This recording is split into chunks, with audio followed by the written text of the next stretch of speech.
আসসালামু আলাইকুম প্রিয় দর্শক, অন্য মঞ্চের আলাপচারিতায় আপনাদের সকলকে স্বাগত জানাচ্ছি। আমার মনে হয় সরকার খুব আতঙ্কে আছে। আপনার আওয়ামী লীগের ৭৭তম আপনার এই জন্মবার্ষিকী উদযাপনের যেগুলো প্রোগ্রাম দেওয়া হয়েছে সব দোয়া মফিল এইগুলো, এবং এটা খুব রুটিন ম্যাটার। কিন্তু আশ্চর্যের বিষয়, সরকার যাদের তারা নিষেধাজ্ঞা দিয়েছে সেই দলের এই বার্ষিকী উদযাপনে তারা শুধু আপনার পুলিশ মোতায়েন শুধু ঢাকা শহরে 18,000 পুলিশ মোতায়েন করছে। আর এরপরে পরে আপনি যারা বললেন সামরিক বাহিনীর কোনটা সত্য জানি না, বাট দেখলাম যে 95,000 সামরিক বাহিনী আপনার 6টি জেলায় আছে। এবং আতঙ্কিত হওয়ার ফলে মনে হয় তাদের পায়ের নিচে মাটি নাই। এটা সত্যি কথা যে আওয়ামী লীগ আপনার গত 2 বছরে এদের গ্রহণযোগ্যতা অনেক বেড়েছে। কোথায় 30-40% লোক আওয়ামী লীগ সমর্থক ছিল, আর গত 2 বছরে এই প্রথমত ইউনূস সরকারের অপকর্ম, অপশাসন, বিচারের নামে প্রহসন এবং হত্যা, আপনার মব রাজত্ব, জিহাদি আন্দোলন, এইসব একাধিক কারণে আর মানুষের চাকরি নাই, ঘরে ঘরে হাহাকার, আপনার মুদ্রাস্ফীতি, এইসব বহুবিধ কারণে মানুষ খুব অসন্তুষ্ট। এবং তার ফলে আপনার আওয়ামী লীগের গ্রহণযোগ্যতা এই প্রথম আলো এবং ডেইলি স্টার বলেছিল যে 69%, আমার মনে হয় তার থেকেও বেশি। এই ভয়ে যদি আওয়ামী লীগ এই উদযাপন করতে গিয়ে জনগণ তাদের সাথে শরিক হয়, হুইচ ইজ মোস্ট লাইকলি, তখন অন্য কোনো দুর্ঘটনা ঘটে কিনা। তবে তাদের জানা উচিত যে আওয়ামী লীগ সবসময়ই একটি আপনার আইনের দল, তারা সবসময় শৃঙ্খলা বজায় রাখে, তারা কোনোদিন সন্ত্রাসীতে কোনোদিন ইনভলভ ছিল না। সুতরাং তাদের যাবে, তারা যেমন সন্ত্রাসী করতো, আওয়ামী লীগ সেই ধরনের মন মানসিকতা নাই। সুতরাং আমার মনে হয় তারা তাদের নিজের প্রেক্ষিতে, কারণ তারা সন্ত্রাসীতে তৎপর, তারা আন্দোলনের নাম দিয়ে সন্ত্রাসী করে, তারা মনে করেছে যে আওয়ামী লীগ এই বার্ষিকী উদযাপনে সন্ত্রাসী তৎপরতা হতে পারে। কিন্তু এইটা করে তারা সরকার প্রমাণ করলো যে সরকারের গ্রহণযোগ্যতা নাই, সরকার খুব শঙ্কিত, আতঙ্কিত। আর এইভাবেই আমি মনে করি যে আওয়ামী লীগের এই বর্ষ ৭৭তম বার্ষিকী আপনার সাকসেসফুল হয়ে গেছে। গভর্নমেন্ট যে এইরকম আতঙ্কিত হয়েছে, তার ফলে আওয়ামী লীগের এই বর্ষপূর্তি অনুষ্ঠানটা আপনার সাকসেসফুল হয়েছে, অত্যন্ত সাফল্যমণ্ডিত হয়েছে বলে আমি মনে করি। জি, ধন্যবাদ। আপনার পর্যবেক্ষণটুকু আপনি বললেন এবং এটি সাধারণ মানুষেরও তাই বলে আমারও ধারণা অন্তত পক্ষে। আমি আপনার কাছ থেকে একটু জানতে চাই, যেহেতু আপনার যখন পররাষ্ট্রমন্ত্রী ছিলেন তখন তো আন্তর্জাতিক পর্যায়ে যোগাযোগ এর বহু আগে থেকেও আপনার আন্তর্জাতিক পর্যায়ে যোগাযোগ, এবং 2024-এর 5ই আগস্টের পর থেকেও আপনি কাজ করছেন প্রতিদিন প্রতিনিয়ত বিভিন্ন আন্তর্জাতিক মহলের সঙ্গে নানান কানেকশন আপনি তৈরি করছেন। তো এই গণতন্ত্রের কথা বলে যেই দলটি নির্বাচনের একটি নির্বাচন প্রক্রিয়ার মধ্য দিয়ে ক্ষমতায় বসলো, তারা যে একটি কর্মসূচি একটি প্রতিষ্ঠা বার্ষিকী ঠেকানোর জন্য সেনাবাহিনী নামালো, এখন আন্তর্জাতিক মহল, বিশেষ করে যারা বাংলাদেশে গণতান্ত্রিক চর্চার ক্ষেত্রে বিভিন্ন কথা বলে এবং আগে একটুতেই দেখা যেত বিভিন্ন স্টেটমেন্ট দিয়ে বসতো, সেই আন্তর্জাতিক মানবাধিকার সংগঠনগুলো বা গণতন্ত্র নিয়ে কাজ করা সংগঠনগুলোর নজরে কি এই বিষয়টি আসছে কিনা, আর এসে থাকলে সেটির প্রভাব কি হতে পারে? দেখেন যে ওরা গণতন্ত্রের কথা বলে, কিন্তু বাংলাদেশে তো গণতন্ত্র নাই। কারণ যে পাতানো নির্বাচনে দেশের বৃহত্তম রাজনৈতিক দলগুলোকে নির্বাচনে প্রতিযোগিতা করতে দেয়নি। এইটা কোনো ধরনের গণতন্ত্র, এটা পাতানো একেবারে মেকানাইজ প্রি ডক্টরড একটা ইলেকশন হয়েছে। দুই দলের মধ্যে বিএনপি এবং জামাত, তারা একটা ভাগ বাটুরা করে সরকার গঠন করেছে।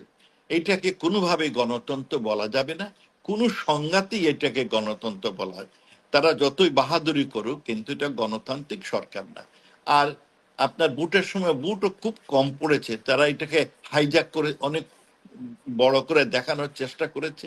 আপনার টিআইবি একটা ইন্ডিপেন্ডেন্ট অর্গানাইজেশন, তারা বলেছে যে প্রায় 1/3 ভোট হয়েছে সব ফ্রড, আর অনেক জায়গায় ভোট হয়নি, সন্ধ্যাবেলা থেকে ভোট, এই যেমন কারচুপি নির্বাচন, এটা নির্বাচন। যাই হোক, তবু একটি, আর আওয়ামী লীগ যেহেতু প্রতিহত করে নাই, আওয়ামী লীগের অভ্যাসই নাই প্রতিহত করার, কারণ আওয়ামী লীগ গণতন্ত্রে বিশ্বাস করে, তাই তারা খুব সুস্থভাবে সম্পূর্ণ হয়েছে।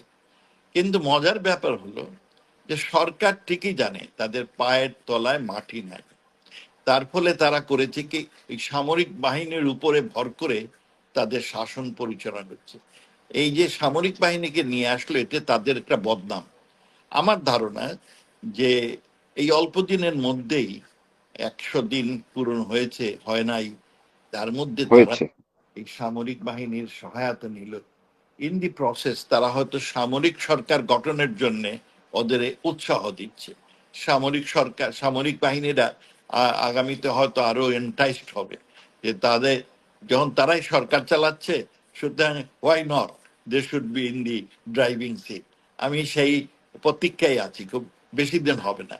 তবে বলতে হয় যে তারিক সরকার বোধহয় ভুল পথে চলছে, কারণ এই সামান্য একটা বর্ষপূর্তি উৎসবে এই ধরনের অহেতুক আপনার শক্তি দেখানো এবং জনগণ থেকে বিচ্ছিন্ন হয়ে যাওয়া আপনার তারিক সরকারের জন্য ঠিক হয় না বলে আমার ধারণা। আমার মনে হয় যে তারা একটা খুব ভুল পথে চলছেন, এবং তারা বিশ্বকে, এখন আপনি যেটা বললেন যে বিদেশি সংস্থাসমূহ তাদের কারণ অনেকের প্রচেষ্টায় তারা এসেছে এই সরকার, তারা কিছু সময় দিচ্ছেন যে দেখি 100 দিন গেল, দেখি সরকার কি করে, এই ট্রানজিশনের সময় কিছু বলবে না। তা আমার ধারণা এই সময়ের পরে এই যে অর্বাচীনের মতে যে ডিসিশন হলো আপনার শক্তি দেখানোর, সামরিক বাহিনীর শক্তি দেখানোর, তার ফলে আমার বিশ্বাস যে বিশ্বের যারা হিউম্যান রাইটস গ্রুপ, যারা অন্যান্য সরকার সমূহ আছে, তারা এগুলো অবজার্ভ করছে, এবং আমি আশা করব তারা মুখ খুলবেন।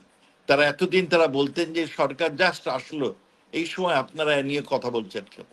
তারা যেহেতু ইউনূস সরকারের এই 18 মাসে ভরাডুবি হয়েছে, একটা দেশ ধ্বংস হয়ে গেছে, শুধু নতুন সরকার একটু সময় দিন। মনে হয় এখন অন্যরা শুরু করবে কথা বলা, যে সময় তো দেওয়া হলো, কিন্তু সরকার যে পথে চলছে এটা গণতন্ত্রের পথ না, এইটা জনগণের সরকারের নমুনা না, এইটা হচ্ছে একটা সামরিক একটা একটা কিছু দুর্বৃত্তদের, সন্ত্রাসীদের সরকার ব্যাক বাই মিলিটারি। এইটা তারা প্রমাণ করতে চাচ্ছে যে দে আর ব্যাক বাই মিলিটারি, তারা একটা দুর্বৃত্তের সরকার, তারা একটা আপনার ওই উড়ে এসে জুড়ে বসেছে এই ধরনের সরকার। আমার মনে হয় এটাই তারা প্রমাণ করলেন। বাংলাদেশ খুব জিও স্ট্র্যাটেজিক লোকেশন, আমাদের একটা বড় দেশ, আমরা পৃথিবীর 8ম বৃহত্তম দেশ, আমাদের সম্পদ নাই, আমাদের মূল সম্পদ হচ্ছে জনগণ, মনুষ্য সম্পদ। আর সারা পৃথিবীর এখন হাইলি ইন্টারডিপেন্ডেন্ট। তো আমরা সেই জন্য সবার সাথে সুসম্পর্কে আমাদের পররাষ্ট্রনীতি হয়, কারণ আমাদের পররাষ্ট্রনীতি আমাদের অর্থনৈতিক নীতির ক্ষেত্রে যথেষ্ট প্রভাব পড়ে। সবার সাথে সুসম্পর্ক থাকলে আমাদের দেশের উন্নয়ন হয়। আমাদের দেশের ছেলেপেলা বিদেশিকে চাকরি করে, তারা রেমিটেন্স পাঠায়, দিয়ে এটা আমার এই বড় আয়ের একটি বড় উৎস। তো আমরা এমনভাবে পররাষ্ট্রনীতিটা ম্যানেজ করি যাতে কাউকে অসন্তুষ্ট করতে চাই না, আর কাউকে, সবার সাথে সুসম্পর্ক, একটা ব্যালেন্স ফরেন পলিসি আমরা মেনটেন করেছি। আমরা আমাদের বড় বড় প্রতিবেশী কারা? বড় প্রতিবেশী ভারত, বড় প্রতিবেশী চায়না, আর তারপরে আমাদের বড় বন্ধু হচ্ছে আমেরিকা আর রাশিয়া।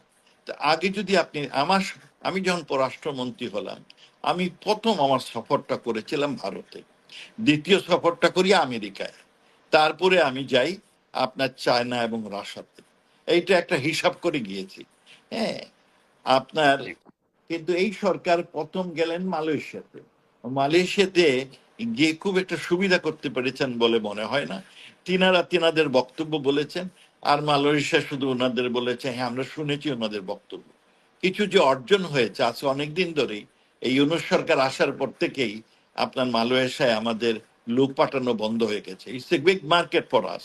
শুধু আর অনেককে বেদায় করে দিয়েছে। আর একটু মনে আছে মালয়েশিয়াতে আমাদের এই সন্ত্রাসীরা ওখানেও ইসলামী সন্ত্রাসী করার প্রচেষ্টা করার ফলে মালয়েশিয়ান সরকার ওই লোকগুলোকে আপনার গ্রেফতার করে, এবং দেখা যায় যে এরা বাংলাদেশের এই সন্ত্রাসী আপনার ধর্মীয় গোষ্ঠীর সাথে সুসম্পর্কিত।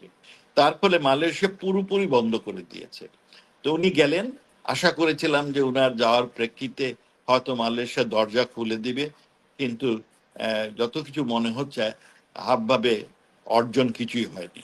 আর মালয়েশিয়ার দ্বিতীয়ত, যে সরকার স্টেবল না হলে আপনার দেশে যদি সরকারের প্রতি জনগণের আপনার আস্থা না থাকে, কনফিডেন্স না থাকে, বিদেশের কনফিডেন্স সহজে আসে না।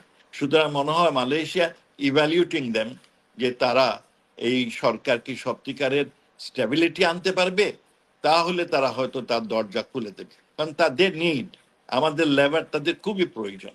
আমার আমি একটু আপনাকে একটু ইন্টারাপ্ট করতে চাই, সেটা হচ্ছে যে আপনি এর আগে আমার আরেকটা শোতে আপনি ওই যে জাতিসংঘের চেয়ারম্যান পদে একটি ঘটনা বলেছিলেন। মালয়েশিয়ার 2004 সালের একটি ঘটনা আছে, তখন সালাউদ্দিন কাদের চৌধুরীকে ওআইসির মহাসচিব করার জন্য প্রার্থী করা হয়েছিল এবং মালয়েশিয়ারও প্রার্থী করা হয়েছিল। মালয়েশিয়া তখন রিকোয়েস্ট করেছিল সালাউদ্দিন কাদের চৌধুরীকে প্রত্যাহার করে নেওয়ার জন্য, কিন্তু সেটি না করায় তখন একেবারেই জন জনশক্তি মালয়েশিয়া নেওয়া বন্ধ করে দেওয়া হয়েছিল 2004 থেকে এই পরে। এই 2003 সালে যখন ওই আমাদের ইউআইসি সেক্রেটারি জেনারেল হওয়ার কথা ছিল, এর আগের বছর নির্ধারিত হয় যে পরবর্তী বছর বাংলাদেশ থেকে হবে, কিন্তু যাকে তারা নমিনি করলেন সে একটা দুর্বৃত্ত, একটা খুনি, বিভিন্ন রকম অপরাধে 23টি কেস শুধু চাটগাতি তার বিরুদ্ধে ছিল, খুনের কেস। এইগুলো যখন জানাজানি হলো তখন সবাই বললো যে তোমরা একটা অল্টারনেট ক্যান্ডিডেট দাও, কিন্তু বাংলাদেশের খালেদা জিয়া সরকার কোনো ভাতে অল্টারনেট ক্যান্ডিডেট দিলেন না। না দেওয়ার ফলে কি হলো, যারা প্রথম, কারণ বাংলাদেশ ওই বছরের ড্যাম শিয়ার যে তারা IC secretary general of top job, এমন এক সময়ে যেখানে আপনার আপনার 9/11-এর পরে দুর্ঘটনা, যখন যিনি ওআইসির হেড অফ দি ইনস্টিটিউশন হবেন তিনি মোর অ্যাকোমোডেটিভ হবেন, বিশ্ব সম্পর্কে তার বিশেষ জ্ঞান থাকবে, কিন্তু এমন একটা উগ্র লোককে তারা বাংলাদেশ নমিনি করলো। তার ফলে আপনার মজার ব্যাপার হলো এই 12টা বুথের মধ্যে আপনার এই যে ওআইসির বুথের মধ্যে মাত্র 2টো বুথ, শুধুমাত্র 2টো বুথ বাংলাদেশ, একটা বাংলাদেশ নিজের আর একটা পাকিস্তানে, ইভেন সৌদি আরব, মালয়েশিয়া কেউ তাকে ভোট দেয় নাই। হ্যাঁ, ইট ওয়াজ এ সেম অন বাংলাদেশ। যাই হোক, তো এইবারে আমার মনে হয় যে ওনার সফরটা খুব সাকসেসফুল হয় নাই। আর আপনি দ্বিতীয় প্রশ্ন করেছিলেন যে উনি চায়নাতে গেলেন। দেখেন, কিছুদিন আগে ওনার পররাষ্ট্রমন্ত্রী এই নতুন সরকার আসার আগে আমেরিকার কাছে একটা ট্রেড অ্যান্ড একটা এগ্রিমেন্ট করেছেন, তারপরে পরে একটা এনার্জি এগ্রিমেন্ট করেছেন, আর এখন শোনা যাচ্ছে যে ফাইনাল স্টেজে আছে আপনার এই প্রতিরক্ষা আপনার এগ্রিমেন্ট। এগুলো সবই আমেরিকার সাথে, ন্যাচারালি তারা আমেরিকার উপর ভর করে আছেন। আমেরিকা কিন্তু এইসব এগ্রিমেন্টের পরে, ওখানে এগ্রিমেন্ট আমি যেটা শুনেছি সেটা হচ্ছে যে অন্য কোনো দেশ থেকে কিছু কিনতে গেলে, কার সাথে সম্পর্ক করতে গেলে আমেরিকার প্রায়র অ্যাপ্রুভেল লাগবে এখন। এবং বিশেষ করে যে নতুন অ্যাম্বাসেডর আসছেন ক্রিস্টেনসেন, উনি বলেছেন যে তিনি বাংলাদেশ সরকারকে আপনার বিশেষভাবে অনুরোধ করবেন যারা চায়নার সাথে তাদের সম্পর্কটা কমায়। আমরা যেগুলো পত্রিকায় দেখতেছি যে চায়নাতে তারেক জিয়া সাহেব গেছেন, আমার মনে হয় এতে তিনি একটা সমস্যায় পড়বেন। গেছেন এবং সেই সাথে যে তথ্যগুলো বের হয়ে আসতেছে, একটি হলো উনি আপনার 2 স্কোয়াড্রন আপনার চাইনিজ ফাইটার জেট কিনবেন। এইটা যদি কিনেন, এমনিতেই আমেরিকা বাংলাদেশ আগে খালেদা জিয়া সরকার যখন ছিলেন তখন লুক ইস্ট সেই পলিসির প্রেক্ষিতে প্রায় বাংলাদেশের ডিফেন্সের প্রায় 70%ই ইকুইপমেন্ট আসে চায়না। এইটা আমেরিকা কখনো পছন্দ করে না। কিন্তু খালেদা জিয়া এটা শুরু করেছিলেন। পরবর্তীতে আওয়ামী লীগ সরকার, শেখ হাসিনা সরকার আসেন, তিনি কিছুটা ডাইভার্সিফাই করেন। তিনি তখন টার্কির থেকে কিছু কিনেন, ইংল্যান্ড থেকে কিছু কেনেন, ফ্রান্সকে অনবোর্ড রাখেন। হ্যাঁ, আর আমেরিকার জিনিসগুলো বেশি দামি, এই জন্য তিনি কিনতেন। তবে আমেরিকার থেকে তিনি গানবোর্ড নিয়েছেন। হ্যাঁ, সুতরাং ডাইভার্সিফাই করেছিলেন প্রকিউরমেন্ট অফ ডিফেন্স। কিন্তু এখন এই যে তারিক জিয়া গেছেন চায়নাতে, তিনি নাকি 2 স্কোয়াড্রন হাই প্রোফাইল আপনার চাইনিজ কি নিয়ে আসবেন, যেগুলো চাইনিজ সবার কাছে বিলি করে না। পাকিস্তানকে বিলি করেছে, বাংলাদেশ নাকি করবে 2 ডজন আপনার এই কি ফাইটার জেট। এইটা আমেরিকা আমার মনে হয় না পছন্দ করবে। দ্বিতীয়ত, তিনারা বলছেন যে তিনারা এই তিস্তা চুক্তি করে আসবেন, ওরা টাকা পয়সা দিবে। এখানে ভারত বলেছিল যে তারা টেকনিক্যাল হেল্প দিতে চায়, কারণ নদীগুলো যেহেতু ইন্ডিয়া থেকে এসেছে, সুতরাং তাদের technical help is very important. তিনারা পুরোপুরি ইগনোর করেছেন। এতে প্রতিবেশী ভারতও খুব সন্তুষ্ট হবেন। সুতরাং আমার মনে হয় তারিক জিয়া রং আপনার পলিসি নিয়েছেন, ঝামেলায় পড়বেন। তারপরে উনি হয়তো কিছু অনুদান চাইবেন কিসের থেকে, কারণ কোথা থেকে কোনো টাকা, শুনেছি যে তিনি $9 বিলিয়ন আপনার লোন চাইবেন। এবং লোনগুলো আগে চাইনিজরা সবসময় টাকা দিতে চায়। আগে শেখ হাসিনার সরকারে যখন চাইনিজ প্রেসিডেন্ট বাংলাদেশে এসছেন, তখন প্রায় $37 বিলিয়ন এগ্রিমেন্ট হয়েছিল, কিন্তু বাংলাদেশ সরকার সেই টাকা নেয় নাই। বাংলাদেশ সরকার খুব অল্প পরিমাণ টাকা চায়নার থেকে নিয়েছে, কারণ চায়না থেকে নিলে পরেই ওয়েস্টার্ন মিডিয়া সাথে সাথে বলে যে বাংলাদেশ বিক্রি হয়ে যাচ্ছে। আপনার মনে আছে যে আমরা সর্বমোট এই শেখ হাসিনার সরকার সেই 7 বিলিয়নের মধ্যে সর্বমোট 5 বিলিয়নের কম নিয়েছে। আমাদের মোটামুটি বিদেশি ঋণ হলো অধিকাংশই international agency, IMF, world bank, Asian development bank, এইগুলোর থেকে 62 to 69% হচ্ছে এইসব প্রতিষ্ঠান থেকে। আর তারপরে বড় আমাদের আপনার ফরেন কি বলে লোনটা হচ্ছে গিয়ে, একটা হচ্ছে রাশার যে কিসের নিউক্লিয়ার পাওয়ার প্ল্যান্ট এগুলো করার জন্য, আর পরবর্তীতে বড় লোন হচ্ছে জাপান থেকে। জাপানের একটা বড় লোন আমরা অন্য কাছ থেকে খুব বেশি লোন টোন নেই না। চায়নার থেকে আমাদের যদিও চুক্তি হয়েছিল যে অনেক লোন তারা দিবে, আমরা নেইনি। হ্যাঁ, আমরা 1% আর জিডিপি আমরা নিয়েছি। আর তবুও কিছু দুষ্ট লোক, কিছু আপনার মিডিয়া এবং কিছু যে বলে বুদ্ধিজীবী তখন বারবার বলতো যে বাংলাদেশ চায়নার ওই কিসে কি বলে ক্রেডিট ট্র্যাপে পড়ে যাচ্ছে, কিসে শ্রীলঙ্কার মতো। একেবারে মিথ্যা কথা। এইটা সিএনএনও তখন এটা নিয়ে আমাকে প্রশ্ন করেছিল যে তোমরা কি চাইনিজ ডেটে পড়ে যাচ্ছ। আমি বললাম আমার 1%, $100 মধ্যে $1 আমি তাদের থেকে নিয়েছি। So it's not at all important. IMF এর মতে 56%-এর উপরে কোনো দেশ থেকে, একক দেশ থেকে 56% অফ দ্য লোন যদি হয়, তাহলে ডেট ট্র্যাপের কথা উঠে। কিন্তু আশ্চর্যের ব্যবসা, বাংলাদেশের এই পণ্ডিতরা 1%-এর মধ্যেই তারা চিন্তা শুরু করলেন বাংলাদেশ চাইনিজ। তবে এবারে তিনি যেটা করতে যাচ্ছেন, আমার মনে হয় এটা তো শিওর উইল বি ডেটের মতো পড়বে, এবং তাতে বাংলাদেশের উন্নতি হবে না। আর শেখ হাসিনার সরকার আরেকটি জিনিস ছিল, শেখ হাসিনার সরকার চাইনিজ সরকারের সাথে সিদ্ধান্ত নিয়েছিলেন এবং ইট ওয়াজ অ্যাপ্রুভ যে কখনো তারা 2%-এর বেশি ইন্টারেস্ট চার্জ করবে না। আমি জানি না ওনারা কিভাবে নেগোশিয়েট করতেছেন। আরেকটি কথা শুনলাম যে তিনারা বাংলাদেশ কারেন্সি এবং চাইনিজ কারেন্সিতে যে এক্সপোর্ট ইম্পোর্ট হবে সেইটা তিনারা, এটা তো আমরা আগে করে দিয়েছিলাম। আমরা সিদ্ধান্ত নিয়েছিলাম, আমরা ব্রিক্সে জয়েন করিনি। ব্রিক্স আমাদের ইনভাইট করেছিল জয়েন, আমরা জয়েন করিনি। ইনস্টেড অফ দ্যাট আমরা তখন বলেছি যে দেখো, আমাদের বড় বড় 2 দেশ আমাদের ব্যবসা করে, এক হলো চায়না আর একটা ইন্ডিয়া। উভয় দেশের সাথে আমরা আমাদের লোকাল কারেন্সিতে ব্যবসা করার কি হয়েছে, অনুমোদন হয়েছে। তবে সমস্যা হলো আমি চায়নার থেকে প্রায় $18 বিলিয়ন জিনিস কিনি, আর আমি তাদের কাছে 1.5 বিলিয়নের জিনিস পাঠাই। এতে সমস্যাটা হলো আমরা যেমন 98% অফ অল দ্য গুডস আপনার ট্যাক্স ফ্রি এবং ট্যারিফ ফ্রি করেছি চায়না, তবুও আমার জিনিস তারা খুব বেশি কেনে না। তখন যেটা সমস্যা হলো, আমি ওই 1 বিলিয়ন আপনার আমার লোকাল কারেন্সিতে ট্রেড করতে পারি। আর বাকি যে 17 বিলিয়ন আমাকে সেটা ডলারে পে করতে হবে, তখন আমাকে মার্কেট থেকে ডলার কিনে চায়নাকে দিতে হবে। তো এতে কস্ট বেড়ে যায়। সেই জন্য আমরা এটা উই ট্রাই টু রেশনালাইজ ইট, যে কেমনে ওনারা দেখলাম আমরা যেটা অনুমোদন নিয়ে এসেছি অলরেডি অনুমোদিত, যে আমরা লোকাল কারেন্সিতে কিছু অংশ আমরা ট্রেড করব, এইটাই তেনারা নাকি আবার করে নেগোশিয়েট। কিভাবে negotiate, it is already accepted fact, কিন্তু তারপরে ওনারা করতে যাচ্ছেন, আই ডোন্ট নো। তারপরে দেখলাম যে তিনারা রাশাতে গিয়ে বলছেন ব্রিক্সে জয়েন। আমরা ব্রিক্সে জয়েন করিনি, যদিও আমাদের আপনার ব্রিক্সের তৎকালীন যিনি হেড ছিলেন সেই সাউথ আফ্রিকা প্রেসিডেন্ট আমাদের রিকোয়েস্ট করেছে তোমরা জয়েন। আমরা বলেছি হ্যাঁ, আপনাদের প্রস্তাব আমরা গ্রহণ করলাম, তবে আমরা একটা ইভ্যালুয়েট করে দেখি তারপরে।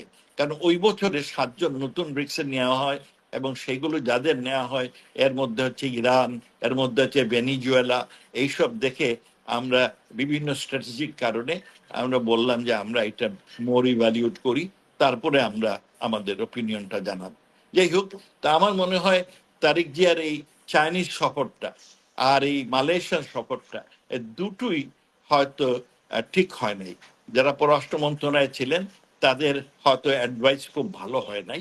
কারণ আমি আই নো যে বর্তমান গভর্নমেন্ট টাকার জন্য হুই হুই করে ঘুরে বেড়াচ্ছেন, কেউ টাকা দিচ্ছে না। তো এই জন্য ভাবলেন চায়না তো they always come with a basket of money, সেই জন্য গেছেন।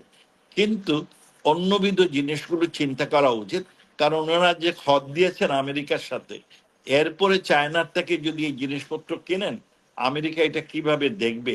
তখন আমেরিকার যে ওনারা অনুকম্পায় এতদিন ধরে আছেন, তখন আমেরিকার অনুকম্পা ওনাদের উপর থাকবে না হয়তো, তখন ওনারা আরো বড় রকমের সমস্যা পড়বেন। এই জন্য আমার মনে হয় এই ডিসিশনটা খুব আপনার ঠিক হয় নাই। আমার ধারণা এই ডিসিশনটা ঠিক হয়নি। তাদের প্রথম সফরটা এই চায়নায় যাওয়াটা, it could create some controversy in future. বাংলাদেশের জন্য অমঙ্গল হয়তো বয়ে নিয়ে আসতে পারে। চায়না আমাদের বন্ধু, আমাদের কোনো একসময় তারা আমাদের পছন্দ করেনি, বাট এই পররাষ্ট্রনীতিতে কোনো দেশ সারা জীবনই শত্রু নয়, সারা জীবনই বন্ধু নয়। তবে সময়ের প্রেক্ষিতে বিবেচনা করে আমাদের স্ট্যাকগুলো নেওয়া উচিত। আমার মনে হয় এই ক্ষেত্রে তারা একটা এম্বিগুয়াস ফরেন পলিসি দিচ্ছেন। একদিকে মুখে আমেরিকানরা বলছেন তোমাদের সবকিছু আমরা মানলাম, আর আরেকদিকে কাজের ক্ষেত্রে জাস্ট টু অপোজিট। এইটা ভালোভাবে কেউ নিবে বলে মনে হয় না। এইটা তার আমার মানে এই চায়না সফরটা তারেক রহমান সরকারের জন্য একটা ঝুঁকিপূর্ণ হয়ে পড়লো, এমনটাই? আমি তাই মনে করি ওনার সফরটা একটি ঝুঁকিপূর্ণ হয়ে গেল, জি। অন্যদের সাথে সম্পর্কের ক্ষেত্রে একটা ঝুঁকিপূর্ণ হয়ে গেল। আমি যদি বলি যে এইটা পুরোটাই অর্জন হলো আওয়ামী লীগের, যে আওয়ামী লীগের অস্তিত্বই সরকার স্বীকার করে না, সরকারের অন্তর্পক্ষে স্বরাষ্ট্রমন্ত্রী স্বীকার করেন না যে আওয়ামী লীগ বলতে কোনো দলই নাই। তো উনি আওয়ামী লীগকে যে নামেই অভিহিত করেন না কেন, তাদেরই অর্জন। এই কাজটা অনেক কষ্ট করে কাঠ খড় পুরাইয়া এই সরকার, এই বিরোধী দল, তারা মানুষকে ভুলতে দেয় না, যেন আপনারা ভুলেন না আজকে কিন্তু আওয়ামী লীগের জন্মদিন, আজকে কিন্তু আওয়ামী লীগের প্রতিষ্ঠা। কাজেই যদি প্রফিট কারো হয়ে, লাভ যদি কারো হয়ে থাকে সরকারি অর্থে, বিরোধী দলের অর্থে, বিরোধী দলের প্রচেষ্টায়, শ্রমে, ঘামে আওয়ামী লীগের লাভ হয়েছে। পৃথিবীর যে কোনো দেশে যখন কিন্তু সেনাবাহিনী নামায় দেওয়া হয় কোনো একটা চ্যালেঞ্জ মোকাবেলায়, সেটা নিয়েই সারা দুনিয়াতে আলোচনা হয়। হয়তো তাৎক্ষণিকভাবে মিছিল মিটিং শুরু হয়ে যায় না, কিন্তু কিছু আলোচনা তো হয় যে কেন নামানো। ওরা সতর্ক থাকে যে ওই দেশে কি এমন ঘটলো যে সেনাবাহিনীকে নামতে হলো। যদি এই সরকার মনে করেন যে আমরা দেশের মানুষকে গণতন্ত্র, মানুষের যে গণতান্ত্রিক অধিকার, সেটাকে আমরা মানুষের সমুন্নত রাখার জন্য আমরা কাজ করছি, এবং তাদের জন্য এর চেয়ে বড় চপেটাঘাত আর কি হতে পারে। এবং এটাই রিয়েলিটি, এটাই বাস্তবতা, যে আপনি সদ্য নির্বাচিত একটা সরকার, মানে 4 মাস হয়েছে, তো আপনি সেই জনগণের উপর আস্থা রাখতে পারছেন না কেন? পারছেন না এই কারণে আপনার মনের মধ্যে হয়তো একটা চিন্তা ঢুকে গেছে যে মানুষকে আওয়ামী লীগের সঙ্গে আমাদের তুলনা করছে। এই চিন্তা কিন্তু আপনার মনের মধ্যে ঢুকছে না ভাই, না ঢুকলে আপনি এটা করতেন না। এবং সেই তুলনায় কি আমরা পিছিয়ে পড়ছি? আওয়ামী লীগ বিএনপিকে ধাক্কাতে ধাক্কাতে কোরায় নিয়ে গেছিল, তাদের মাঠে নামতে দিত না, এটা করতো ওটা করতো। এইখানে মিটিং করতে দিব না, শেষ পর্যন্ত গোলাপবাগে যায় মিটিং করতে হবে, অনেক কিছু আওয়ামী লীগ কিন্তু করেছি। কিন্তু গোলাপবাগে তো মিটিংটা করতে দিয়েছি, আপনি তো তাকে মাঠেই নামতে দিচ্ছেন না, আপনি তো তাকে রাজপথেই নামতে দিচ্ছেন না, আপনি তাকে ঘরে বসে জয় বাংলা বলতে দিচ্ছেন না, তো লোকে একটু তুলনা করবে না? আওয়ামী লীগ ইলেকশনের নামে প্রহসন করতো, আওয়ামী লীগ তাদেরকে বলতো তোমরা ইলেকশনে আসো, তারা আসতো, আসার পর সব ভোট রাতের বেলা নিজেদের বাক্স তারা নিয়ে নিত, অন্যায় করতো। আপনি তো প্রতিবাদ করার সুযোগ পেতেন, আপনি এদেরকে কি করেছেন? আপনি যদি ইলেকশনই করতে দিচ্ছেন না, তুমি আসতেই পারবা না। এবং তারপর কি করছে, এই যে আসতে না পারার যে প্রতিবাদটা, প্রতিবাদ করতে দিবেন, ভাই মারবেন কিন্তু চিৎকার করতে দিবেন না। 23শে জুন যা কিছু ঘটে গেল, আওয়ামী লীগের উপস্থিতি নেই, তারপর একটা অজানা আতঙ্কে, অজানা আশঙ্কায়, যুদ্ধংদেহী একটি অবস্থা সরকারের, সেনাবাহিনী থেকে শুরু করে বিজিবি, পুলিশ, র্যাব, সবকিছু দিয়ে যে আয়োজন, আসলে এর মধ্য দিয়ে, এবং একই সঙ্গে আওয়ামী লীগের প্রায় শতাধিক নেতা কর্মীদেরও আটক করা হয়েছে সারা দেশ থেকে, হয়তো কোথাও কোথাও ঝটিকা মিছিল বেরিয়েছিল আটকের মধ্যে। সব মিলিয়ে আসলে অর্জন কার কতটুকু, সরকারের অর্জন কতটুকু, আওয়ামী লীগের অর্জন কতটুকু? দেখেন, নানা রকম যুক্তি দেওয়া হবে পরবর্তী সময়ে, যে এটা কেন আর্মি নামানো দরকার ছিল, কেন এত পুলিশকে এখানে লাগানো দরকার ছিল, কেন এই মিছিলের দরকার ছিল, কেন সাংবাদিক পেটানোর দরকার ছিল, এগুলো অনেক রকম কথা হয়তো পরবর্তী সময় বলা হবে।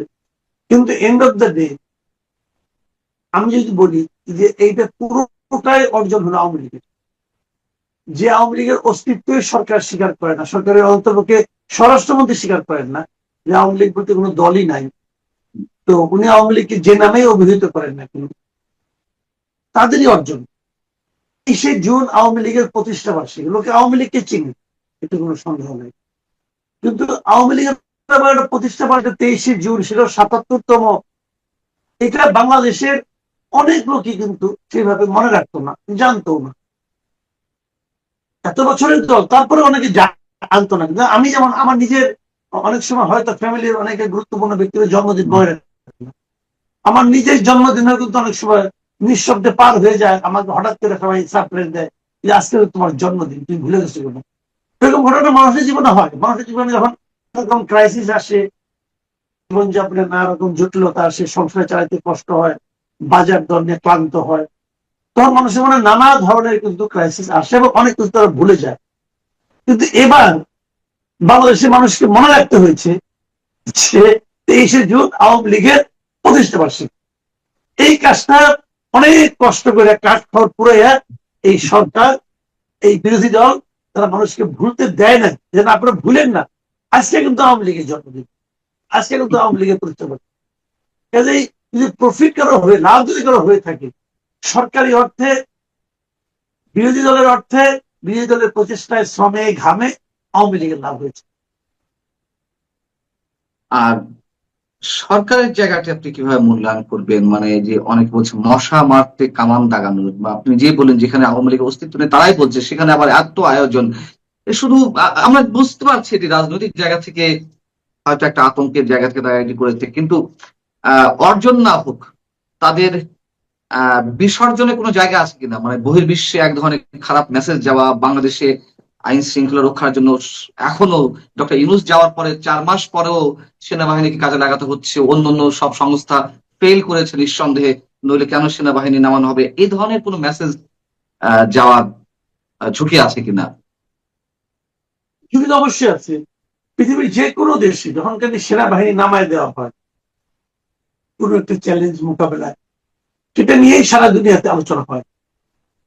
হয়তো তাৎক্ষণিকভাবে মিছিল মিটিং শুরু হয়ে যায় না, কিন্তু কিছু আলোচনা তো হয় যে কেন নামানো, ওরা হয়তো সতর্ক থাকবে যে ওই দেশে কি এমন ঘটলো যে সেনাবাহিনীকে নামতে হলো। এখন যখন ওই কি ঘটলো ওইটা নিয়ে যখন আলোচনা হয়, তখন দেখা যায় যে আসলে তারা কিন্তু লস করছে। তো সেরকম ঘটনা ঘটে। এবং গণতন্ত্রের জন্য তো আমি বলবো যে দুদিন আগে আমাদের মাহবুব কামাল ভাই, নিশ্চয়ই আপনি আমার সঙ্গে খুবই ক্লোজ, উনি একটা পোস্ট দিয়েছিলেন, যে পোস্টটাকে আমার কাছে মনে হয়েছে যে সরকারের এই কর্মকাণ্ডের মানে এর চেয়ে নির্মমার কোনো উপলব্ধি হতে পারে না।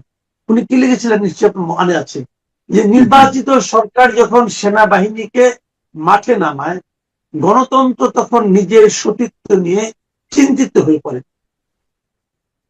তো যদি এই সরকার নিজেকে গণতান্ত্রিক মনে করেন, যদি এই সরকার মনে করেন যে আমরা দেশের মানুষকে গণতন্ত্র, মানুষের যে গণতান্ত্রিক অধিকার, সেটাকে আমরা মানুষের সমুন্নত রাখার জন্য আমরা কাজ করছি, এবং তাদের জন্য এর চেয়ে বড় চপেটাঘাত আর কি হতে পারে।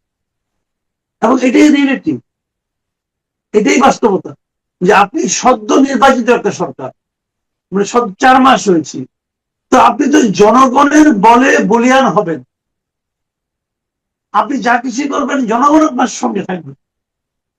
আপনি আওয়ামী লীগকে মাঠে নামতে দেবেন না, জনগণ আপনাকে সঙ্গে হবে। তো আপনি সেই জনগণের উপর আস্থা রাখতে পারছেন না কেন? পারছেন না এই কারণে আপনার মনের মধ্যে হয়তো একটা চিন্তা ঢুকে গেছে, যে মানুষ কি আওয়ামী লীগের সঙ্গে আমাদের তুলনা করছে। এই চিন্তা কিন্তু আপনার মনের মধ্যে ঢুকছে না ভাই, না ঢুকলে আপনি এটা করতেন না। এবং সেই তুলনায় কি আমরা পিছিয়ে পড়ছি? আপনি তুলনা করছেন, এবং তুলনা করে আপনি কিন্তু কোনো স্বস্তি পাচ্ছেন না। শুনেন, আমি বলি আপনাকে, আপনি একবার ভাবেন তো, 2024-এর জুন জুলাই জুলাই আগস্টের কথা ভাবেন, যখন শেখ হাসিনা চলে গেলেন দেশ থেকে, তার দলের শীর্ষ নেতৃবৃন্দ সবাই চলে গেল, পালিয়ে গেল সবাই, তখন সারা দেশে এই ওই সরকারের প্রতি, ওই সরকারের বিভিন্ন নেতৃবৃন্দের প্রতি, সরকারের মন্ত্রীদের প্রতি, এমনকি ওই সরকার যারা এনেছিল, যে দলটা এনেছিল, সেই দলের প্রতি যে মনোভাবটা ছিল, যে বিতৃষ্ণাটা ছিল, সেই বিতৃষ্ণাটা থাকা এতটাই ছিল, মানুষ কিন্তু জানতো না আমরা হাসিনাকে সরিয়ে কাকে আনবো। মানুষ জানতো না। মানুষের একটাই লক্ষ্য ছিল যে শেখ হাসিনাকে সরাতে হবে, আর কোন লক্ষ্য ছিল না। কিন্তু যে কারণে 3 দিন তারা জানেও না এই দেশের কি হচ্ছে। 3 দিন একটা দেশ ছিল সরকারবিহীন অবস্থায়, মানুষের কোনো সমস্যা ছিল না। কিন্তু তারপরে যখন ইউনূস সরকার আসলো, তখন কিন্তু মানুষ আগের সরকারকে মনেই করতো না, তাদের স্মরণেও আসতো না, যদি ইউনূস সরকার দেশটাকে ভালোভাবে চালাতে পারত। কিন্তু ইউনূস সরকার খুব দ্রুতই নিজের প্রকৃত চেহারা প্রকাশ করে দিল, এবং সেই চেহারায় দেখা গেল কি ভয়ঙ্কর চেহারা। যদি শেখ হাসিনাকে যদি আমরা স্বৈরাচারী বলি অথবা ফ্যাসিবাদী বলি, যদি বলি, দেখা গেল ইউনূস সাহেবের সরকার তার চেয়ে বড় ফ্যাসিবাদী। আমরা যদি শেখ হাসিনার সরকারকে দুর্নীতিবাজ বলি, দেখা গেল যে ইউনূস সরকারের লোকজন তার চেয়ে কেউ কেউ তার চেয়ে অনেক দ্রুত বেগে, তার চেয়ে অনেক বেশি দুর্নীতি করা শুরু করলো। স্বৈরাচারী যদি বলি, এটা আরো বেশি স্বৈরাচারী হয়ে গেল। জনগণ থেকে বিচ্ছিন্ন সরকার যদি বলি, এটা আরো বেশি জনবিচ্ছিন্ন সরকার ছিল। তো মানুষ যখন তুলনা করা শুরু করলো, তখন কিন্তু তারা বলতো তাহলে তো আগেটাই ভালো ছিল। কিন্তু এটা যেটা করতে পারছে, আপনি গায়ের দিতে পারবেন না। আপনি বলবেন যে কেউ জয় বাংলা বলতে পারবে না, যেই বলবেন অবিরত সঙ্গে সঙ্গে জয় বাংলা জপতে শুরু করবে। এটা দুনিয়ার নিয়ম। আপনি জয় বাংলা বলে যারা, তারা যা পেত, তারা যা দিত, যদি তার চেয়ে বেশি পাওয়ার এবং দেওয়ার ব্যবস্থা করে দেন আপনি, তাহলে লোকে অটোমেটিকই জয় বাংলা করবেন। সেই কাজটা আপনি করতে পারবেন কিনা, পারতে চান কিনা, দ্যাট ইজ দ্য পয়েন্ট। মাত্র 4 মাস হয়েছে, কিন্তু 4 মাসে আপনি অনেক কিছু দিতে পারবেন না, এটা বাস্তবতা। কিন্তু আপনি চান কিনা এটা দেখাতে হবে। আওয়ামী লীগ কেন মানুষের কাছে সমালোচিত হয়েছিল? কারণ আওয়ামী লীগ দেশটাকে বিভক্ত করে দিয়েছিল। আওয়ামী লীগ বিভক্তির রাজনীতি শুরু করেছিল। আওয়ামী লীগ মানে একটা রাজনৈতিক দলকে ঢেকে দেওয়ার রাজনীতি শুরু করেছিল। এবং আওয়ামী লীগ জামাতকে মাঠে নামতে দিত না। আওয়ামী লীগ বিএনপিকে ধাক্কাতে ধাক্কাতে কোরায় নিয়ে গেছিল, তাদের মাঠে নামতে দিত না। এটা করতো, ওটা করতো, এখানে মিটিং করতে দিব না, শেষ পর্যন্ত গোলাপবাগে যায় মিটিং করতে হবে। অনেক কিছু আওয়ামী লীগ কিন্তু করেছি, কিন্তু গোলাপবাগে তো মিটিংটা করতে দিয়েছে। আপনি তো তাকে মাঠেই নামতে দিচ্ছেন না, আপনি তো তাকে রাজপথেই নামতে দিচ্ছেন না, আপনি তাকে ঘরে বসে জয় বাংলা বলতে দিচ্ছেন না। তো লোকে কিন্তু তুলনা করবে না। আওয়ামী লীগ ইলেকশনের নামে প্রহসন করতো। আওয়ামী লীগ তাদেরকে বলতো তোমরা ইলেকশনে আসো, তারা আসতো, আসার পর সব ভোট রাতের বেলা নিজেদের বাক্স তারা নিয়ে নিত, অন্যায় করতো। আপনি তো প্রতিবাদ করার সুযোগ পেতেন, আপনি এদেরকে কি করেছেন? আপনি যদি ইলেকশন করতে দিচ্ছেন না, তুমি আসতেই পারবা না। এবং আগে তারপর কি নিষিদ্ধ। করছে, এই যে আসতে না পারার যে প্রতিবাদ করতে দিবেন, ভাই মারবেন কিন্তু চিৎকার করতে দিবেন না।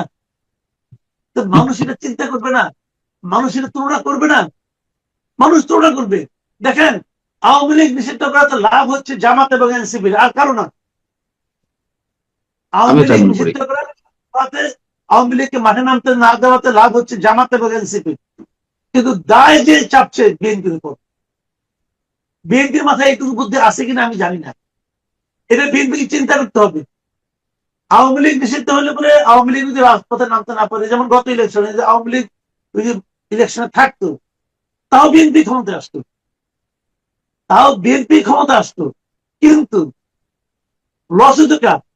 এনসিপি এবং জামাতের। তখন তো জামাত এত আসন পাইতো,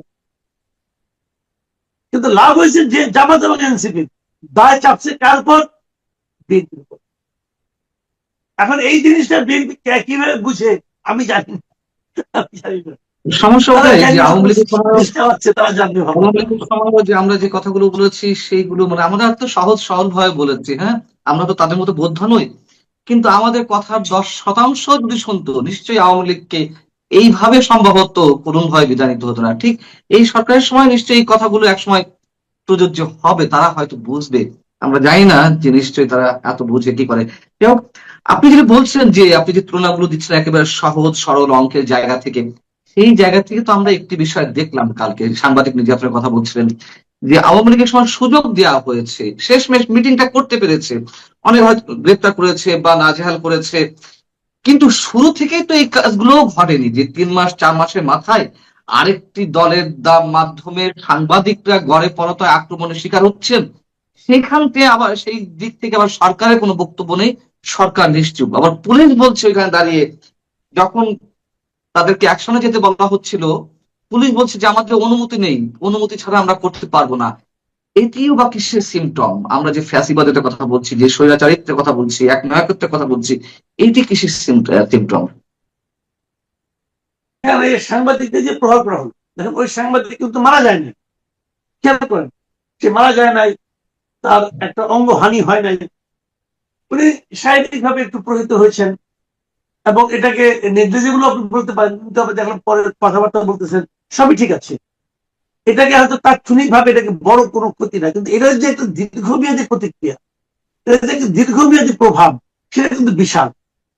সেই বিশালটা এরকম ভাবে যে এরা প্রমাণ করেছে যে সাংবাদিকদের পেটানো যায়, এরা প্রমাণ করেছে গণমাধ্যমকে এইভাবে নিয়ন্ত্রণ করা যায়। এবং তারা বলছে যে আমরা একটা ইনকোয়ারি কমিশন করবো, অমুক করবো, তমুক করবো, হয়তো কেউ দল থেকে সাময়িকভাবে বহিষ্কার করবে, অমুক অনেক কিছু করতে পারে, কিন্তু তাতে সাংবাদিকদের মনে যে ভয়টা তারা ঢুকিয়ে দিয়েছে যে এখানে গেলে কিন্তু তোমাকে মার খেতে হইতে পারে। এইখানে তুমি ছবি তোলো, একটা ওদের একটা মানে মানে একটা কাজ, মানে আপনার অবৈধ কাজে তুমি ছবি তোলো, তুমি কিন্তু মার খাবা। এই যে ভয়টা মানুষের মধ্যে ঢুকিয়ে দেওয়া, এইটা ছিল তাদের জন্য খুব প্রয়োজনীয়। এবং এই সরকারের এমন দুটো ঘটনা ঘটেছে, সরকারি দল একজন প্রতিমন্ত্রীর বিরুদ্ধে রিপোর্ট করার কারণে 6 জনের বিরুদ্ধে মামলা করে দিচ্ছে, এবং সেই মামলা প্রেসকে আপনার প্রেসে অনেক ভুল হতে পারে, যারা সাংবাদিকতা করে তাদের মধ্যে অনেক দুষ্ট লোক থাকতে পারে, তারা ভুল করতে পারে, তারা অন্যায় করতে পারে, তারা এই জন্য তাদের শাস্তিও হওয়া উচিত, কিন্তু তার জন্য তো সরকারেরই একটা নির্ধারিত জায়গা আছে। উনি তো সরকারের একজন মন্ত্রী, প্রতিমন্ত্রী, সরকারের তো জায়গা ঠিক করে তুমি প্রেস কাউন্সিলে যাবে, তোমার তৈরি করা। তুমি যদি মনে করো যে প্রেস কাউন্সিল ঠিক মতো কার্যকর হচ্ছে না, তো এটা কার্যকর করো, ওটাকে বানাও তুমি কার্যকর।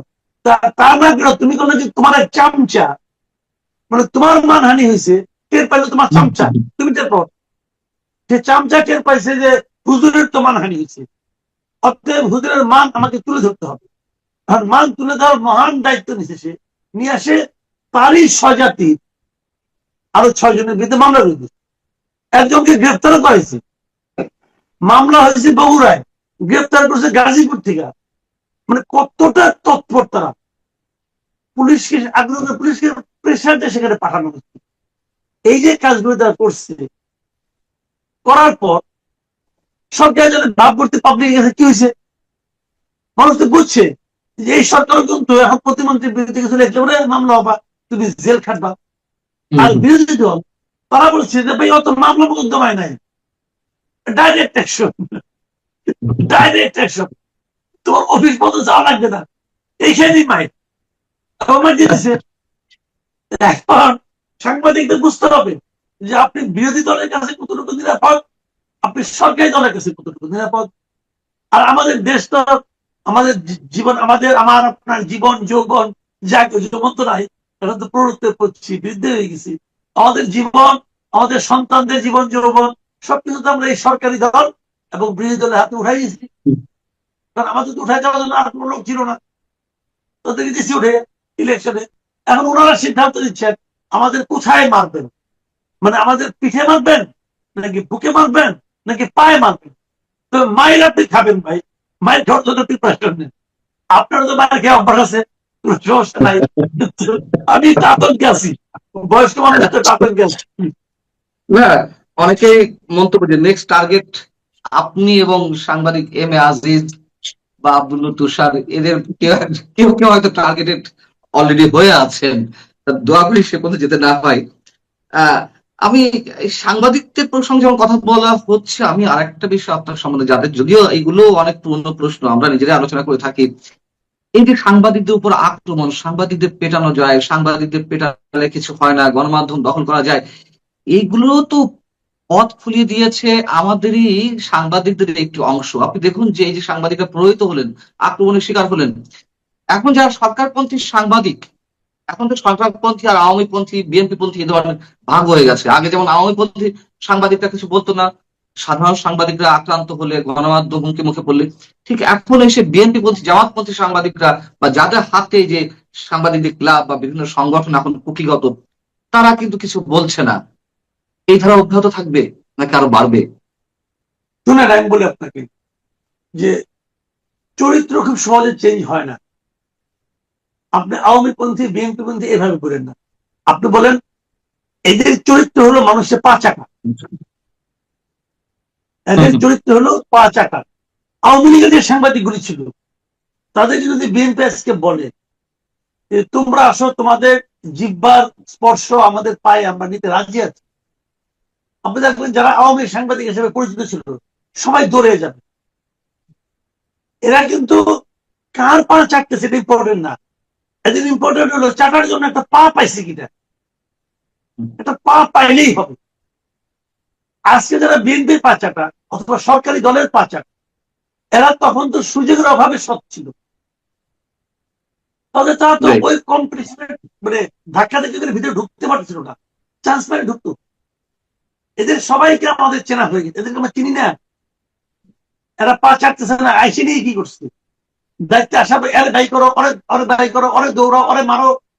ওই পত্রিকা ও সম্পাদক কেন থাকবে, আমি সম্পাদক হবো। আরে বেটা তুই নিজের দিকে তাকিয়ে দেখ তোর সম্পাদক হওয়ার যোগ্যতা আছে কিনা, ওইটাই দেখ। কি হয়েছে কি, পত্রিকাগুলি কি চেহারা চেঞ্জ হয়ে গেছে? 80% মিডিয়ার শীর্ষ পর্যায়ের মানে আপনার যারা ছিল তাদেরকে তারা চেঞ্জ করছে। যারা আসছে তারা কি মিডিয়া কি চেঞ্জ করে ফেলেছে? মিডিয়া এখন, আগে মিডিয়া সরকারের কথা বলতো, এখন মিডিয়া গণমানুষের কথা বলে কথা একই জিনিস। মালিক পক্ষ কি করে, মালিক দেখে আমার ব্যবসা আছে 2 নম্বরই আছে, আমার এই 2 নম্বরীকে অব্যাহত রাখার জন্য আমার মিডিয়া দরকার। মালিক বলবে তুমি এতদিন আমার প্রশাসন আওয়ামী লীগ সরকার ছিল, তখন তো মালিক আওয়ামী লীগের সঙ্গে ছিল। এই যে মোজাম্মেল বাবু বলেন অথবা শ্যামল দত্ত বলেন অথবা ফারজানা রূপা বলেন, তারা যারা জাগ করছে, আপনি পাবলিকের কাছে যাক, পাবলিক এখনো তাদের ছি থুথু করবে, এখনো করবে। কিন্তু কোশ্চেনটা হলো কি, তবুও তো তারা এই কাজটাকে, তাদের মধ্যে তো তাদের মেধা ছিল, তারা মেধাটাকে মানে দুষ্টভাবে প্রয়োগ করতো। কিন্তু আমার ইন্টারেস্টিং লাগে নেন, এখন অনেককে দেখি তাদের মেধাও নাই, তারাও যাই শিশু চেয়ারে বসে আছে। সাম্প্রতিক সময়ে পুলিশি হেফাজতে, কারা হেফাজতে একের পর এক মৃত্যুর খবর আমরা পাচ্ছি। কেউ কেউ নির্যাতনের কথা বলছেন, এটা ডক্টর ইউনূস সরকারের সময় থেকে আরো বেড়েছে, এখনো সে ধারা অব্যাহত আছে। গত 2-1 দিনের ব্যবধানে, যেমন আজই একজন মারা গেল চট্টগ্রামের কেন্দ্রীয় কারাগারে, গ্রেপ্তারে একদিন পরে সাতকানিয়া উপজেলার ঢেমশা ইউনিয়ন যুবলীগের যুগ্ম আহ্বায়ক নুরুল আলম, তিনি একদিন আগে গ্রেপ্তার হয়েছেন, বুধবার সকালে মারা গেছেন। আবার এই যে 2 দিন আগে ফরিদপুরের মধুখালী উপজেলার ছাত্রলীগের একজন নেতা বা কর্মী আহ মির্জা ইশতিয়াক, তার কাছে মাদক পাওয়া গেছে, এই অভিযোগে আটক করা হলো, তার মায়ের সামনে মারধর করা হলো, আটক করে নিয়ে যাওয়া হলো, পরদিন সকালে শুনলো যে মারা গেছে। কি ঘটছে আসলে? ঘটনা আমি বলি আপনাকে, আমি এই মধুখালীর ঘটনাটা দিয়ে বলি। এই যে তাকে মারা হয়েছে এই ব্যাপারে আমি দেখলাম যে বিএনপির একজন নেতা কিন্তু একটা হ্যাঁ, পোস্ট হ্যাঁ, দিয়েছেন।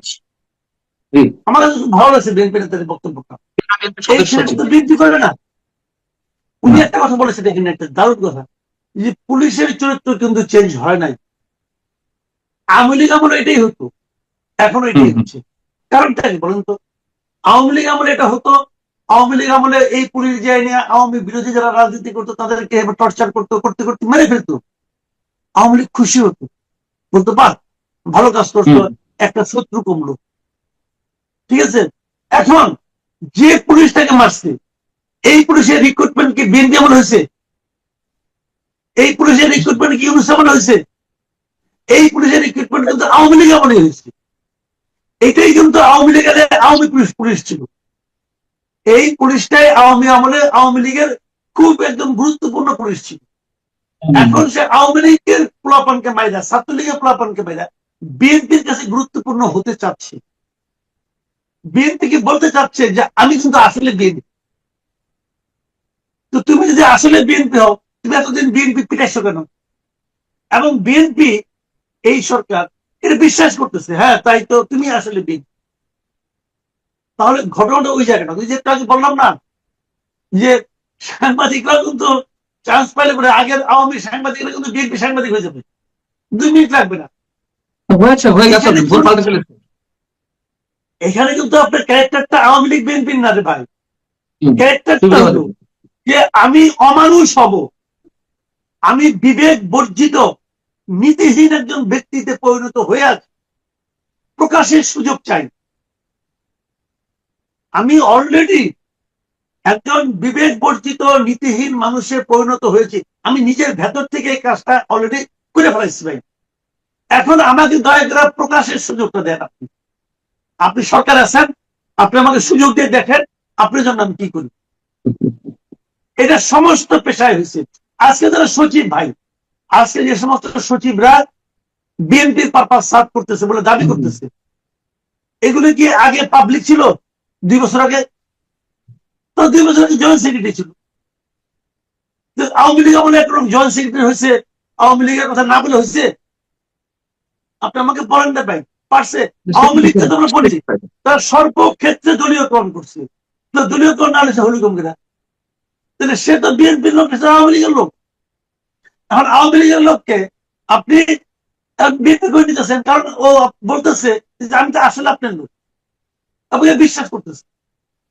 তো আমার লোক আপনার লোক, এটা যখন আপনি বানাবেন তখন আগে যেমন গুপ্ত ছিল আপনার কাছে ওরকম গুপ্ত হয়ে আসছে, এবং গুপ্ত হয়ে সে তার নিজের পারপাস সার্ভ করবে।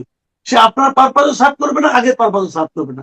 কাজে এটা তখন হবে যখন আপনি পেশাদার পুলিশ তৈরি করতে পারবেন, যখন আপনি পেশাদার সাংবাদিক তৈরি করতে পারবেন, যখন আপনি পেশাদার আমলা তৈরি করতে পারবেন। এটা করার প্রধান পদ্ধতি কি? প্রধান পদ্ধতি হলো আপনি এখন থেকে তাদেরকে দলীয় ভাবে ব্যবহার করেন না। যে দলীয় ভাবে ব্যবহৃত হতে চায় তাকে দূরে সরাই দেন, কেবল তাহলেই সম্ভব, না হলে সম্ভব না। এটি বোধহয় সম্ভব না, তার কারণ ডিআইজি লেভেলের একজন কর্মকর্তা যখন খোদ প্রধানমন্ত্রীর সামনে বলেন যে আমি জাতীয়তাবাদী দলের মানে আদর্শে বিশ্বাসী, আমি ছাত্র জীবনে ছাত্র দল করতাম, তো সেখানে তার বিরুদ্ধে যখন কোনো ধরনের আহ আহ, কাঠামোগত বা সাংগঠনিক জায়গা থেকে কোনো ধরনের একটা নোটিশও জারি হয় না, সেখানে আমরা কি আশা করতে পারি?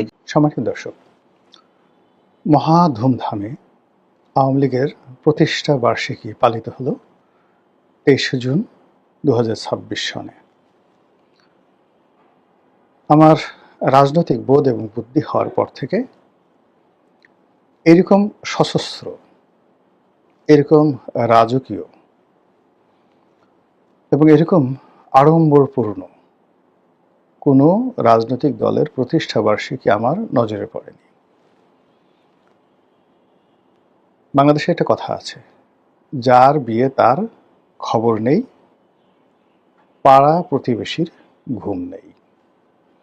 মানে যার বিয়ে হবে সে হয়তো পৃথিবীতে আসেনি, সে হয়তো বিদেশে আছে, সে হয়তো বাড়িতে নেই, কিন্তু সারা বাড়ির আশেপাশের যারা লোকজন রয়েছে তারা খুব আনন্দে উদ্বেলিত।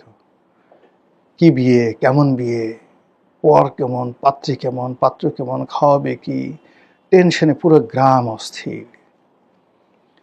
এরকম ঘটনা যখন ঘটে তখন যার বিয়ে তার খবর নেই, পাড়া প্রতিবেশীর ঘুম নেই। আমাদের রাজনীতির অঙ্গনে এই প্রবাদটি এই প্রথম 2026 সনে এটি বাস্তবায়িত হলো, আমরা এটির মঞ্চায়ন দেখলাম।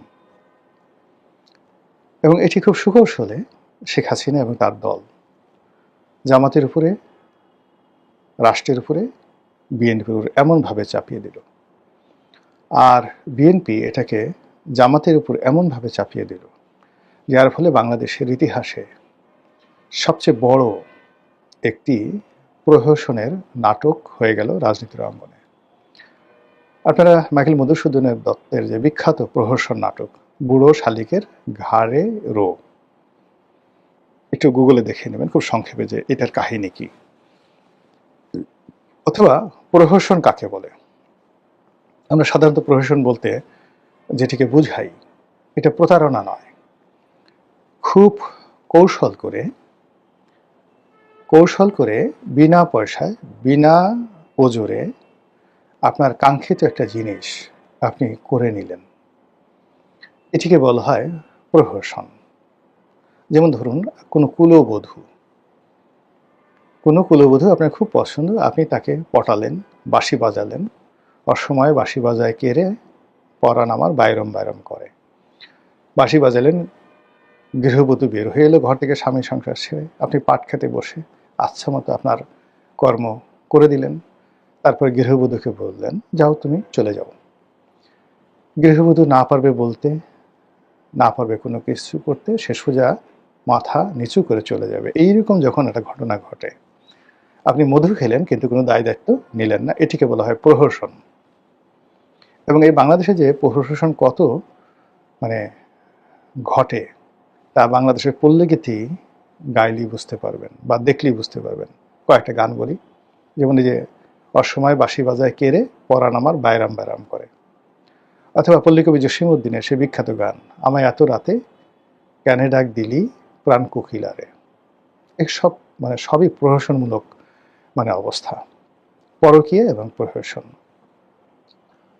আর আরেকটি গান আছে আব্দুল করিমের, আমি কুলহারা কলঙ্কিনী আমারে সিও নাগো সজনী। এটাও কুলহারা কলঙ্কিনী এরকম কোন একটা প্রহসনের মধ্যে পড়ে গিয়েছিল। ঠিক এবারের এই ঘটনায়, 23 জুনের এই ঘটনায় আওয়ামী লীগ যে চাল চেলেছে, যে প্রহসনের নাটক সাজিয়েছে, সেই প্রহসনের নাটকে বহু মানুষ, সরি ফর মাই ল্যাঙ্গুয়েজ, বহু মানুষ, একটা শব্দ আছে না চয়কারে চো, এটা বাদ দেন, চয়কারের পরে না হয়ে গেছে, ঢ্যাস না, চয়কারে চো ঢ্যাস নয়কারে না, বহু মানুষকে এভাবে বানিয়ে দেওয়া হয়েছে। 23 জুন বাংলাদেশে বিরাট কিছু একটা হয়ে যাবে, ব্যাপকভাবে প্রচার করা হলো, দিল্লি থেকে, কলকাতা থেকে, লন্ডন থেকে। হালকা করে কিছু টাকা খরচ করা হলো, 2-4টে মিছিল করা হলো, অনলি 2-4টে মিছিল, বলা হলো 70টা জায়গায় মিছিল হয়েছে। তারপর ইন্টারনেটে সেগুলো ছড়িয়ে দেওয়া হলো এবং একটা আতঙ্ক তৈরি করা হলো, এই এদিকে আসবে না, খাইয়ে ফেলামো, মাইরে ফেলামো, এই ধরনের একটা ঘটনা। ফলে কি হলো, যারা ক্ষমতা আছেন তাদের মধ্যে একটা কম্পন তৈরি হয়ে গেল, তারা সেনাবাহিনী নিয়োগ করলো। 6টি জেলায় সেনাবাহিনী রীতিমতো টহল দিয়ে দিয়ে সবাইকে বুঝিয়ে দিল আজকে 23 জুন, আজকে আওয়ামী লীগের প্রতিষ্ঠা বার্ষিকী। এবং এই যে সেনাবাহিনী যে টহল দিয়েছে 6টি জেলাতে, কত হাজার সেনাবাহিনী টহল দিয়েছে এবং রাষ্ট্রের কত শত কোটি টাকা খরচ গেছে, এখানে নর্মাল কোটি না, এই 6টি জেলাতে সেনাবাহিনীর টহল দিতে শত শত কোটি টাকা খরচ গেছে। এই যে চদু বানিয়ে দেওয়া কাউকে, এই কাজটি শেখ হাসিনা অতীতে যেভাবে করেছে এইভাবে সুন্দরভাবে তারা করলো, এবং আগামীতেও যেহেতু সে মজা পেয়ে গেছে, আগামীতে এই কাজগুলো আরও করতে থাকবে। আর একবার, দুইবার, তিনবার, চারবার, পাঁচবার করতে গিয়ে যখনই আপনি একবার ফেল করবেন যে না, এটা বিশ্বাস করা যায় না, বোধহয় কিছুই করবে না, সেই দিনই টুস করে অকামটা করে ফেলবে। এটাই হলো রাজনীতির প্রহসন। এবং ঠিক সেম কাজটি হুমায়ুনের সাথে, সম্রাট হুমায়ুনের সাথে শেরশাহ করেছেন, ধোঁকা দিয়েছেন, বারবার ধোঁকা দিয়েছেন, বারবার প্রহসন করেছেন। একটা সময় যখন হুমায়ুনকে ধরে নিল যে বদমাশ আর আমাকে কিছুই করবে না, সে তখন আনন্দ আয়েশ শুরু করলো, খাওয়া দাওয়া শুরু করলো, নাচো গান বাইজি, এর মধ্যে এসে হঠাৎ করে ঝটিকা আক্রমণ। এবং সেই আক্রমণে বিশ্বাস করেন হুমায়ুন তলোয়ার দূরের কথা, গায়ে জামা কাপড় পরারও সময় পায় নাই। ওই অবস্থাতে সে লাফ দিয়ে নদীতে পড়ছে, ডুবে মরে যাচ্ছিল। এক ভিস্তিওয়ালা তাকে একটা ভিস্তি দিয়ে, পানির মশক দিয়ে বাঁচালো তাকে। সে প্রাণ নিয়ে কোনো মতে নদীর ওপারে যেতে পেরেছিল। এই হলো গেরিলা যুদ্ধ, রাজনীতির প্রহসনের ইতিহাস। ঠিক সেম ঘটনা মহাবীর হানিবল করেছিলেন রোমান সম্রাটের সাথে। তো এই যে প্রহসনটা ঘটল রাজনীতিতে, সেনাবাহিনী একইভাবে বিএনপির ঘুম হারাম করে দিল। তারেক রহমান সাহেব দেশের বাইরে, নর্মালি দেশে থাকলে তিনি কি করতেন পরের ব্যাপার, কিন্তু তার অবর্তমানে যারা দল চালান তাদের মাথা খারাপ হয়ে গেল। ফলে সারা বাংলাদেশে ছাত্রদল, যুবদল, তারা রাজপথে মিছিল করে, একটা দুইটা আওয়ামী লীগ দলের সকাল বিকাল নাস্তা করো ইত্যাদি ইত্যাদি বলে তারা মিছিল করে, যে মিছিল আওয়ামী লীগকে যদি করতে হতো, অ্যাটলিস্ট এই মিছিলগুলো আওয়ামী লীগে যদি করতে হতো, না হলেও 100 কোটি টাকা খরচ যেত, সেই 100 কোটি টাকা খরচ না করে সেই কাজ ছাত্রদলকে দিয়ে করালো। গালাগালি করলো, কিন্তু নামটা তো উচ্চারিত হলো আওয়ামী লীগের। মানুষ শুনলো আওয়ামী লীগকে গালাগালি করছে, কিন্তু মনোনয়ে আওয়ামী লীগ ঢুকে গেল। তারপর আওয়ামী লীগের প্রতিষ্ঠা বার্ষিকী মানুষ জেনে গেল। 23শে জুন আওয়ামী লীগের প্রতিষ্ঠা বার্ষিকী বহু মানুষ, 99% মানুষেরই জানা নেই। এখন যারা রাজনীতি সচেতন তাদের 100 ভাগ মানুষই কিন্তু এটা এখন জানে যে 23শে জুন আওয়ামী লীগের সমাবেশ। এরপরে যেটা করা হলো, সবচেয়ে বেশি এখানে যাকে বলা হয় ক্ষতিগ্রস্ত হয়েছে জামাত। জামাত খুব ভয় পেয়ে গেল যে আসলে যদি এই ঘটনা হয় তাদের তো ইজ্জত থাকবে না। এবং জামাত এখানে কুলহারা কলমকে হিসেবে 2 কুল হারালো। তারা সদল বলে বিএনপির সাথে প্রতিযোগিতা করে রাস্তায় নামলো যে যদি আওয়ামী লীগ চলে আসে তাহলে প্রথম ডলারটা দেবে জামাতকে, কাজেই আওয়ামী লীগকে আর বাড়তি দেওয়া যাবে না। 2 নম্বর হলো যে তারা এই রাগ নিয়ে, ক্রোধ নিয়ে, যেটা যুদ্ধংদেহী মনোভাব নিয়ে 32 নম্বরে গেল, গিয়ে দেখলো আওয়ামী লীগের একটা কোনো মশা নাই, মাসি নাই, তেলাপোকা নেই, কিচ্ছু নেই। তখন তারা রাগ হয়ে গেল। এটা কোনো কথা হলো? এই যে কী ধরনের কাজ হলো? তখন আবার সাংবাদিকরা তাদেরকে বিভিন্ন রকম প্রশ্ন করা শুরু করলো। এই প্রশ্নে তারা মেজাজ হারিয়ে তারা করলো কি, সাংবাদিকদেরকে বেদম প্রহার করলো। এর ফলে কি হলো, এখন এই জামাতের যে উগ্রমূর্তি, রণমূর্তি, তাদের যে সন্ত্রাসী মনোভাব, যেটি 71 সনে তারা করেছিল, যে কাজটি আওয়ামী লীগ, বিএনপি সবাই বলার চেষ্টা করছে, কিন্তু তারা প্রতিবারই মাথায় টুপি দিয়ে, দাড়িতে খেজাব লাগিয়ে, নরম ভাষায় কথা বলে, কোরআনের আয়াত দিয়ে বারবার প্রমাণ করার চেষ্টা করছে তারা আসলে ওইরকম নন। কিন্তু এবার এই 32 নম্বরে সেটা প্রমাণ হয়ে গেল। আর এই ধরনের ঘটনা দেখে শেখ হাসিনা সঙ্গতি করেনি, দিল্লিতে বসে অট্টহাসি দেওয়া শুরু করেছে যে মানুষ এত বোকা হয়, মানুষ এত বেহিসাবি হয়, মানুষ এত অল্পতেই উত্তেজিত এবং অস্থিরতা দেখাতে পারে, কাজেই আমার ভবিষ্যৎ খুব উজ্জ্বল। এই কথা যদি সে তার ডায়েরিতে লিখে রাখে, 23শে জুন 2026 আমার অনুভূতি, এটা যদি সে লিখে রাখে এবং পরবর্তীতে যদি আপনাদেরকে দেখায়, তখন আপনারা বুঝতে পারবেন যে আজকের এই কন্টেন্টটা তৈরি করলাম, সেই কন্টেন্টের কতটা মূল্য রয়েছে। মহান আল্লাহ আমাদের সবাইকে হেদায়েত দান করুন, হেফাজত করুন। আসসালামু আলাইকুম রহমতুল্লাহি ওয়া বারাকাতুহু।